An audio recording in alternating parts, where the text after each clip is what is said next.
Welcome back everyone, finally another Blender video. Wow, what is Curtis doing? All these gaming videos, all this Blender skill, but not using it. Crazy, right? Now here's what's been happening. So recently I've been taking inspiration from video games. It's part of an idea for a plan. So we grab inspiration, we analyze the references, and then we make stuff with them. That's the progression. So I've done a whole bunch of videos gathering, lots of stuff from Indiana Jones, very cool, but that's what we're seeing on the screen here. I've done one video analyzing so far. It's really good, you should have a look. Obviously these videos are things that people aren't really used to on this channel, so they're not really clicking on it, but the people that do like it a lot, so that's great. So now let's make something. Thing is, when working in Blender, things can take a long time. Recordings can be quite long. So I'm going to try and give myself a bit of a time limit for this one. It will be edited down for you. What I'm thinking of doing is taking one of my favorite things here. And because I'm working on lighting stuff, I loved how the lighting looked in this scene. If you can't remember, if you haven't seen the Hunting for Inspiration video, I believe it's episode 2 of the Indiana Jones one. It's got this on the thumbnail. There's this beautiful scene here in the Vatican where it's got an upper level and then below there's a stairwell going down to a lower level, but something about the light coming through the windows there alongside some of these electric but classic looking lights on the lower level just gave this kind of perfect lighting environment. So I'm going to try and recreate the shape of this room with the idea that we probably won't take it too far, but I'll end up with a demo scene of some kind which I can recycle or add to or try kind of different structural elements in the future. Now it's half free. I'm going to try and give myself a time limit of an hour. I can probably go further than that. I've now put the reference on my side monitor. I'm in Blender and start. So here I am in my default scene. My default scene changes all the time, but the moment if I go into the render view, it looks like this. I'm doing everything with mesh lights. This is related to my afterglow work. I kind of feel like if I'm doing an environment scene like that, I need a scale reference, and I do have some of those available, but not currently added to my asset library, so let me get that fixed. My rigged base characters, I don't think I actually made them assets, so I'll need to import them manually. Uno momento. So one basic IK, this is my guy, my dude, my sweet cheese, my good time boy. Let's paste him into my current scene. Now let me check the dimensions on him. He's a big boy, very big, 22 meters by 12 by 7. I'm not going to do things to an accurate world scale. I'm just going to use him as a general reference. Then remove that. And actually, can we copy paste into Blender now? Yes, we can. Hell yeah, look at that. That's cool. So I can actually kind of look and annotate things as we go. How great is that? Okay, let's pack that in there so I won't lose that again. First of all, we need to just kind of structurally outline the space. We need an upper and a lower floor. I'm going to clear out most of what I have, but you know what? I'm going to keep one light source anyway, just this top one, just so we have something to work with and look at. Centering my 3D cursor, let me make a plane that's going to help me draft out this upper floor. How big would my character be generally here? Let's see, we've got a person there, so I'm going to go ahead and say my guy is something like this in that space. So theoretically, if I just took my camera as well and moved it to a relatively sensible position and maybe made it like a widescreen one as well, 2560, 1440. So what I'm doing is I'm just seeing where my character is kind of in relation to that reference. It doesn't have to be the same scale, right? Because I don't really want to be looking at the ceiling too much if I'm not doing those details. So compositionally, again, like thinking about something like the rule of thirds or whatever, I've got my guy down in a nice position there already. So let's take this plane and start widening things out. So I do want to kind of end up with a space where maybe we could see a wall if our field of view was right. Let me go in a little bit. So we see this line here. We can see that our camera is not going to be intersecting a wall if that's the end. We're going to be kind of within the range. Let me take that line and bring it down. There was at some point a stairwell that went down as well, but I don't need to worry about that yet. I'm going to line this up with the green line because that seems sensible. Press E and then X to restrict the axis. And for the sake of clarity, I need to know how wide is this? 1, 2, 3, 4, 5, 6, 7, 8, 9, 10. Okay, so just to be sure, 2, 3, 4, 5, 10. Yep, good. Now let's extend this down the y-axis. How wide do I want it to be before the stairwell? Hard to say really, just from that picture alone. Maybe like 2 or 3 widths of the side, possibly just 2 widths of the side. And then 2, 3, 4, 5, 6, 7, 8, 9, 10. And just making sure we link that up so they're properly aligned together, these two.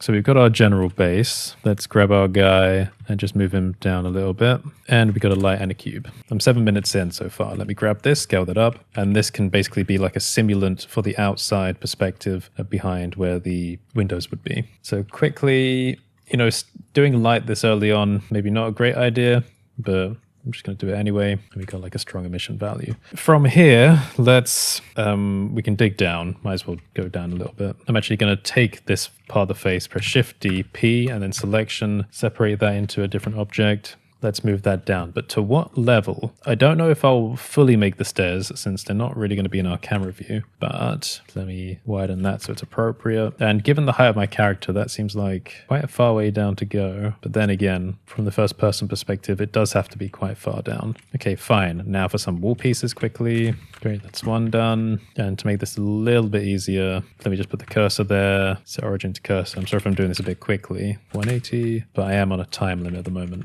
So do that Z, wrong side. Okay, so we've got a little dip. Now, how high would the back wall be? Let's grab these, duplicate, separate those, and conceptualize here, probably a bit higher. This time, because we can see that that's separated, I'm actually going to extrude it a little bit more like that. And then that will probably be the appropriate height.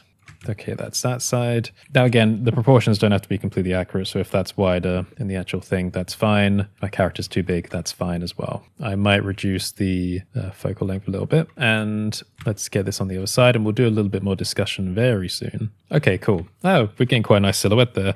So let's just quickly talk about space and song, which doesn't make any sense. So space is like a song or a melody. What I mean by that is, if you're sitting down and trying to think of a song, a brand new one, it's quite difficult to do that. You might come up with like a few generic melodies. The idea in your head of what a song can be is actually quite a limited thing. It's hard to imagine the grand number of possibilities for every possible melody or sound or song that could ever exist. I feel like the exact same applies to space in terms of spaces. When you walk into a hallway or a building or an atrium, a communal area, before you do that, if you try and imagine every possible combination of walls and floors and space and light, the idea is very limited. But when you see something like in a reference, it kind of opens your mind to it, like a song. So space to me is melody. So when we're starting to reconstruct things from references, it doesn't matter to me if they're not accurate. The general idea of the shape is a melody that I'm going to be working with. That's how I think about it. So let me make a quick ceiling. So what I also mean by that is we're taking this reference of like a classical style, right? But the exact same shaping for the place could be a dark fantasy style, a science fiction style, a fruitiger aero style. It doesn't matter. Okay, now we've got a ceiling on. It's extremely dark in there, but that's perfectly fine. Now I want to just kind of create some holes in the wall to represent where the windows could be. Again, they can just be simple for now because later we can stylize everything.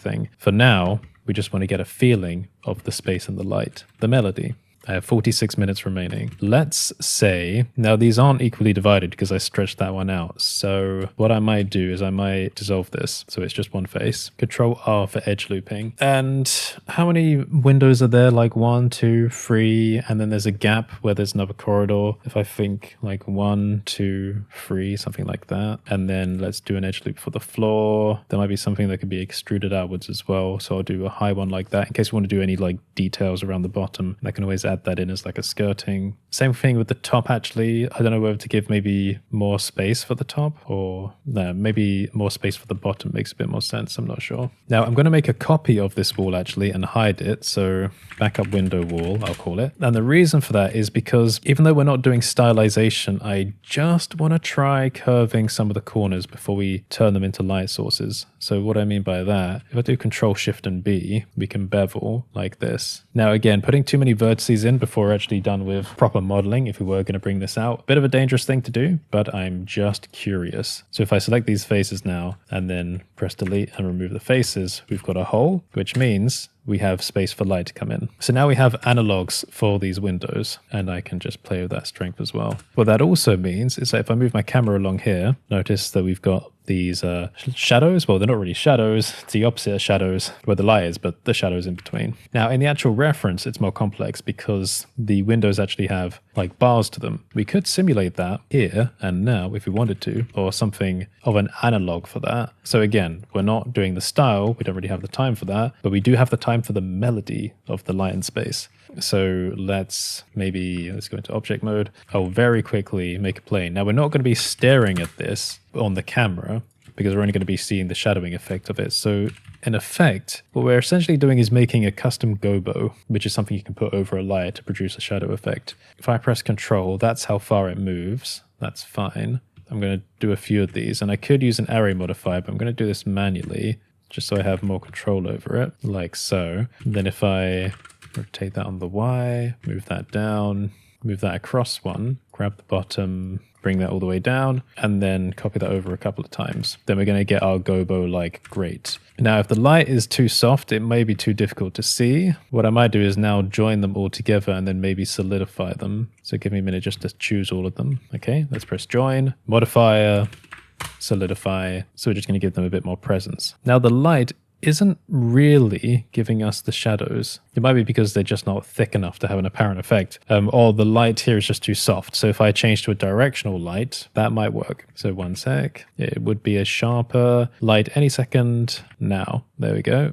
Problem is we don't get as much bounce from this, as you can see. But if I move that around, so we stretch the light to bounce maybe more over the back, then that gives us something a bit more interesting, and we get that coming down the inner side there. So a position like this for the sunlight might be nice because one window is helping to bounce the back, and these two are bringing some light further down below. So let's grab this, move that over, and copy that there.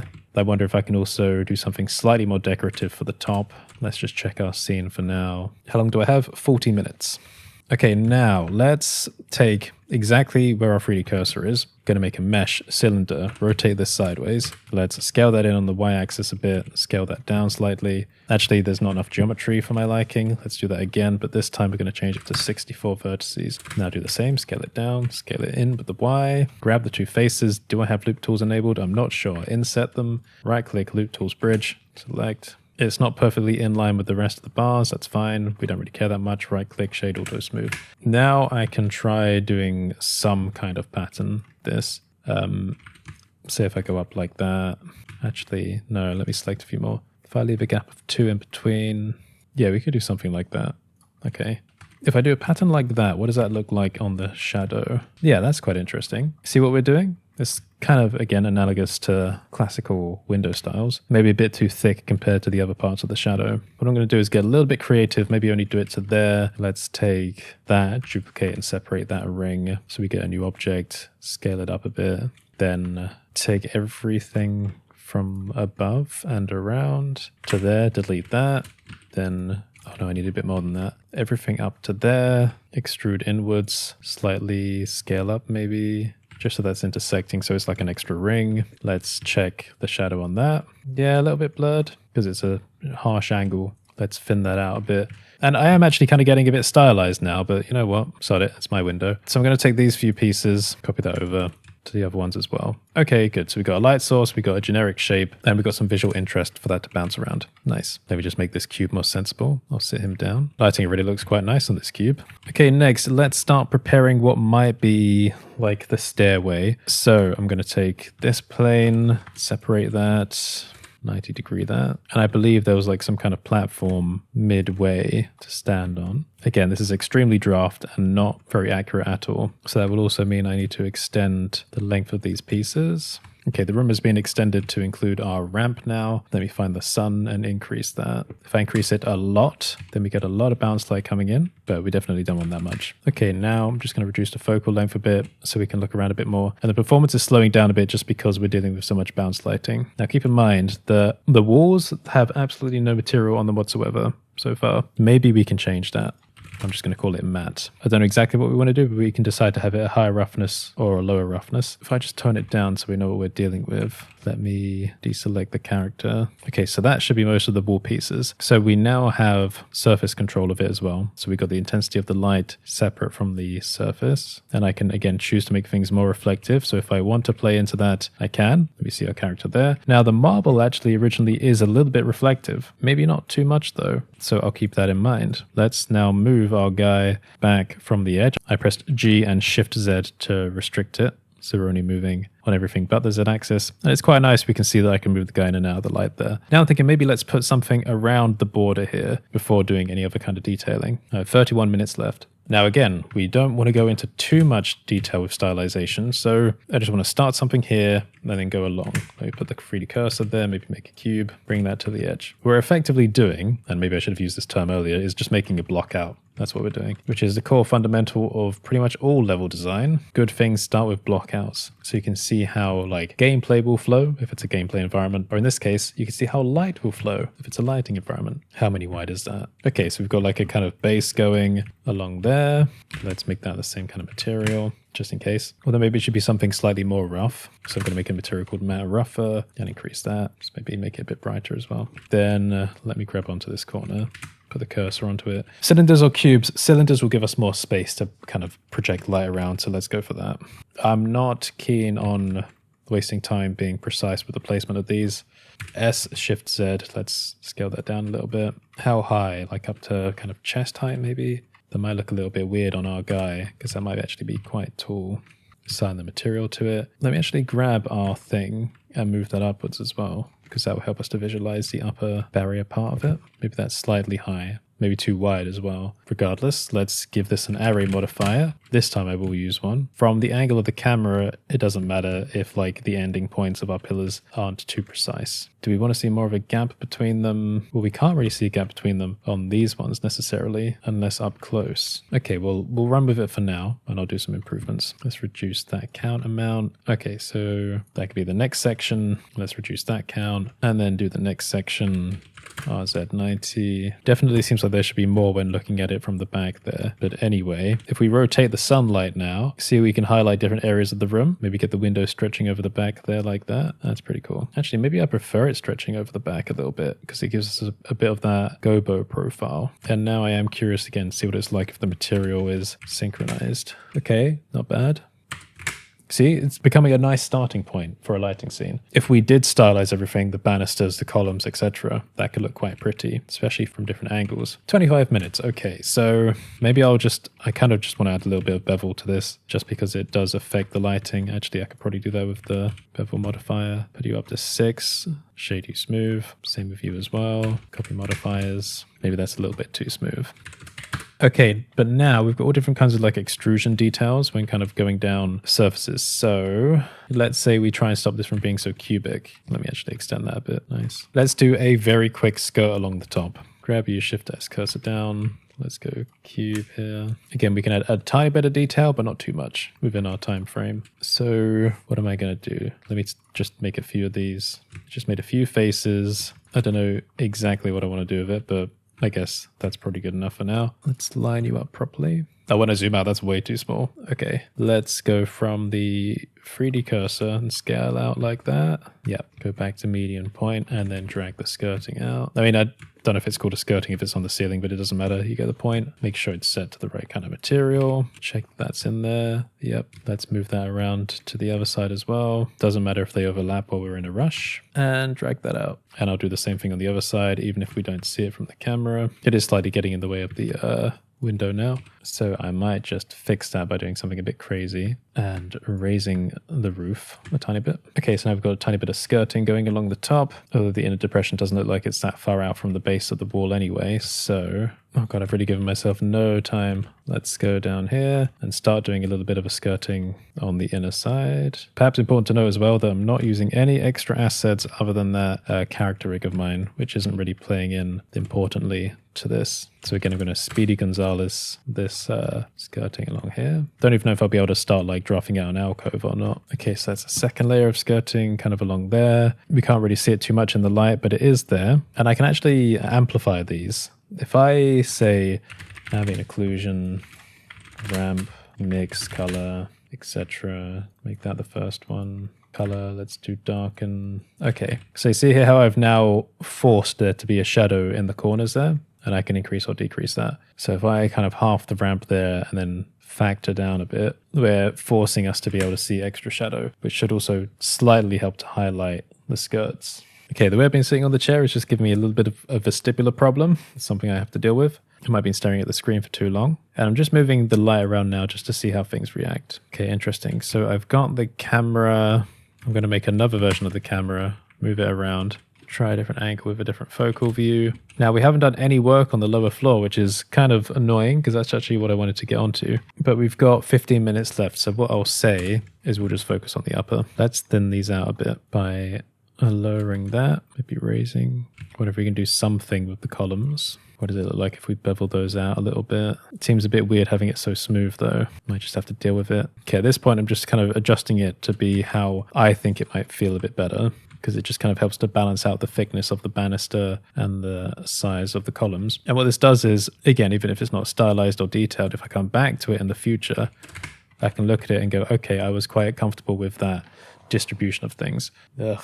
My head feels weird. One of the reasons why I don't like doing really long recordings like this, and also when you're moving around perspective in the camera, for someone like me that's got neurological balance issues, in combination with mechanical ones, sometimes it's weird when moving around on the chair, feet slipping on the floor, or touching other things, and then seeing a different camera perspective with like light in this room bouncing off the wall. Kind of confuses you. Okay, maybe let's try adding the door that's in the back there. 12 minutes left. I wonder if it's worth literally just cutting a hole out of it, but can I boolean a plane? Sounds like a really weird question for a professional to know. An apparent professional. Maybe I'll just do the cheating way of doing it. Hang on. There we go. Now we've got a door of some kind, or where a door could be placed. Now I know there are all these panels on the walls. We've got like rectangular shapes, and we've got square-like shapes. And importantly, we've got an alcove there. That would be a nice thing to have. Bit of a kind of curved inside shape though. Got 10 minutes. Can I do something like that in 10 minutes? I can try. Okay. Let's grab the top of that. I don't know if this will work. Not quite. Unless... I'll just do a cinder and combine it afterwards. Thinking. Has to be exactly the same width as the cube. Can I grab you, project you outwards? Would you like to become my back base for this? Selected the inner ring, scale, shift X. Yes, kind of, maybe not exactly what I want to do. If I bring that down a bit. This is so like slapdash and like imprecise, but that's exactly what a blockout is, right? Let's grab that edge ring and bevel that in now like that. So it's kind of smooth. Not ideal, but okay. Let's kind of dip that in a little bit and now try and cut this out to a sensible degree. If I raise that edge loop, grab these two vertices, can I bevel that into an amount where it could be cut internally? Maybe select that, X face, yes, that does create a little alcove. If I move the back face back, select in here, get the inner ring and extrude that backwards a bit. Oh, why is that all wrong? Oh, okay. I need to do the whole back face like that.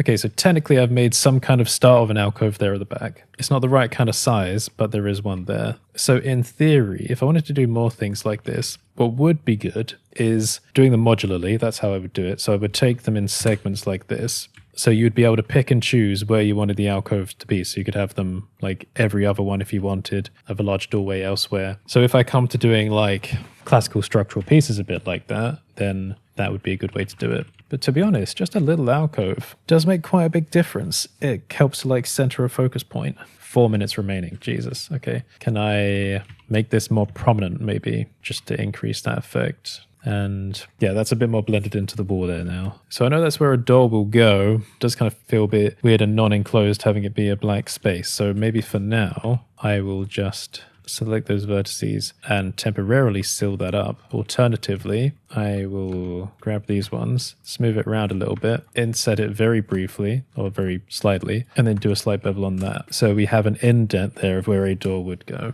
2 minutes 30 something. Okay, I don't think there's much more I can do within the time. What we've done, maybe I'll just move the cube up here. What we've done is grabbed the kind of spatial essence of the reference within a limited time frame. We haven't got the scale exactly right. There's so much detail in that, but we've given ourselves a platform where we can improve this and work from. And it kind of inspires new directions and ideas with the lighting as well, because as we saw, simple rotations of the sunlight in this case can make a huge difference over the scene, because having like window gobo elements like that can really change what's going on and change how much light is bounced around. So for fun, I can either give this a cool mood, or maybe in this case, a slightly warmer mood might be more appropriate, somehow contributing to a classical vibe. And then if I did have more time, then maybe I would start doing like some paneling segments. Or, to be honest, what I would rather do is I'd start entirely again from the beginning. I'll take notes on like the widths and sizes of the pieces, and I'll do it completely modularly, so we can work on each segment in isolation, add as much detail to it as we can, and then just instance those in, and then the whole thing will look far more detailed. Maybe let's do a quick render. All right, that's my timer done. So now we're rendering. This is my hour-long semi-classical blockout challenge from nothing. And obviously it's not as exciting as it could possibly be, but I think, it's a good starting point. It's a fun thing to work from, and there's lots of directions to take it. If you made it to the end, let me just give you a quick denoising tip. Actually, let me just check the bloom on that. Let's add a little bit of bloom. Why not? make it a little bit fun. Yeah, so I only denoise in the compositor, and the way I do it is by taking a denoise node, plugging the image into that, then taking a mix node. The denoise output goes into the second value, the original image goes into the first, and then if we plug this in to the output, you can actually control how far you want to go from the noisy version to the denoised version. So that means you get to choose how noisy or smooth you want it to be, because sometimes too smooth is a bit smudgy, so like 0.8 or something like that is usually a good compromise. Then if it's still noisy at that point, I would just add more samples. So this is where we end up. It kind of looks a bit like something out of the Stanley Parable. Is it the Stanley Parable or is it superliminal? What am I thinking of here? If you made it this far, put a classical building emoji in the comments. You should be able to get it by searching for classic. But if not, then maybe a coin emoji or anything else. I'm going to put this file on my Patreon as well. I'll make a new section for it. Maybe blockouts. I'll let you know. I'll figure it out. But I'll make this available for my patrons. Paid members, that is. Otherwise, if you're not subscribed, feel free to subscribe. You can join our Discord server as well. Check out my products. Go to holt.online/store and have a fantastic day.